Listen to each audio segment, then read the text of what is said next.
Bismillahirrahmanirrahim. Assalamualaikum to all of you. Hello friends, this is Sheikh Rahman, your English language teacher, and welcome again to ESL Mentor.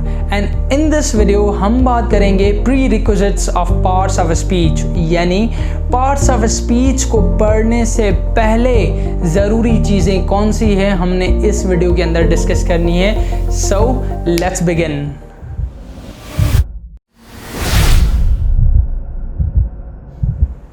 Alright, welcome back. तो let's talk about what are these prerequisites. देखें, parts of speech को समझने से पहले ये prerequisites हमारे लिए समझना बहुत ज़्यादा ज़रूरी है. ये हमें बहुत ज़्यादा हेल्प करते हैं parts of speech को समझने के लिए. तो इनके अंदर जो सबसे पहला prerequisite आज हम डिस्कस करेंगे वो है कि एक सब्जेक्ट क्या होता है. देखें, subject is a part of sentence that we talk about. Wren and Martin के अंदर हमें ये डेफिनेशन मिलती है कि सब्जेक्ट जुमले का एक ऐसा हिस्सा है जिसके बारे में हम बात करते हैं.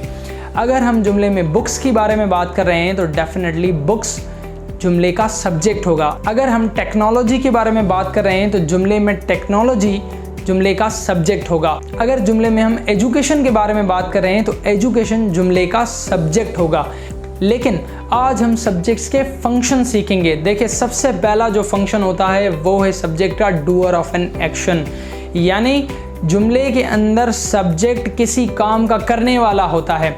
जैसे इस सेंटेंस के अंदर सर बिशारत टीचर्स एडवांस इंग्लिश लैंग्वेज. अब इस जुमले के अंदर हम किसके बारे में बात कर रहे हैं? डेफिनेटली हम सर बिशारत के बारे में बात कर रहे हैं. और सर बिशारत इस जुमले में डूअर भी है, एक एक्शन का. कौन से एक्शन का? पढ़ाने का. यानी सर बिशारत एडवांस इंग्लिश लैंग्वेज पढ़ाते हैं. अब इस जुमले के अंदर सर बिशारत सब्जेक्ट भी हैं और एक एक्शन के डूअर भी हैं. तो ऐसा ही subject as a doer of an action जुमले के अंदर आ सकता है. और यहाँ पे जो दूसरा जुमला है कि सवेरा हेल्प्स पुअर पीपल, इस जुमले के अंदर हम सवेरा के बारे में बात कर रहे हैं और सवेरा यहाँ पे एक एक्शन का डूअर है कि वो मदद करती है गरीब लोगों की. तो यहाँ पे आप देख सकते हैं कि subject as a doer of an action जुमले के अंदर आ सकता है. लेकिन अगर मैं आपके सामने एक ऐसा सेंटेंस रखूं जिसके अंदर एक्शन ही ना हो, यानी इस जुमले की अगर हम बात करें कि Anwar is a great writer, Anwar एक बहुत बेहतरीन राइटर है. इस जुमले के अंदर अनवर कोई काम नहीं कर रहा बल्कि हम अनवर के बारे में बात कर रहे हैं कि अनवर एक ग्रेट राइटर है.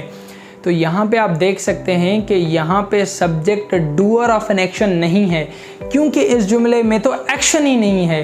तो यहाँ पे सब्जेक्ट का function doer of an action नहीं है बल्कि subject is being described here, यानी यहाँ पे सब्जेक्ट की डिस्क्रिप्शन दी जा रही है कि सब्जेक्ट क्या है. सब्जेक्ट एक बहुत ही बेहतरीन राइटर है. तो यहाँ पे आप देख सकते हैं कि हम सब्जेक्ट की डिस्क्रिप्शन दे रहे हैं, ना कि सब्जेक्ट किसी काम का करने वाला है. और अगर हम इस सेंटेंस के बारे में बात करें कि he was at millennium mall, कि वो मिलेनियम मॉल पर था. अब यहाँ पे सब्जेक्ट कौन है? ही. हम ही के बारे में बात कर रहे हैं कि वो मिलेनियम मॉल में था.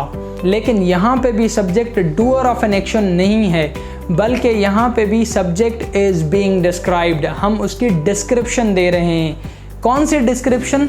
उसकी प्लेस की डिस्क्रिप्शन दे रहे हैं. तो यहाँ पे आपने ये चीज़ भी याद रखनी है कि डिस्क्रिप्शन का मतलब सिर्फ ये नहीं होता कि सब्जेक्ट क्या है. हम ये भी बता सकते हैं कि सब्जेक्ट कैसा है, सब्जेक्ट कहाँ पर है. डिस्क्रिप्शन कोई भी हो सकती है, लेकिन हाँ, ये चीज़ आपने याद रखनी है कि उस जुमले के अंदर कोई एक्शन नहीं होगा. तो उम्मीद है कि आपको ये दो फंक्शंस फ़िलहाल समझ में आए होंगे. तो इस वीडियो के अंदर हमने फ़िलहाल इतना ही डिस्कस करना था कि सब्जेक्ट के दो फंक्शंस होते हैं.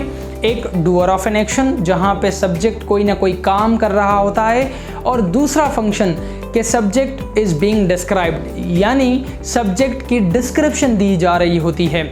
लेकिन जो तीसरा फंक्शन है वो ये कि subject is a receiver of an action. ये हम सीखेंगे नेक्स्ट वीडियो में. तब तक आपने अपना बहुत सारा ख्याल रखना है और हमें दुआ में याद रखना है. Stay blessed, stay awesome. अल्लाह हाफ़िज़.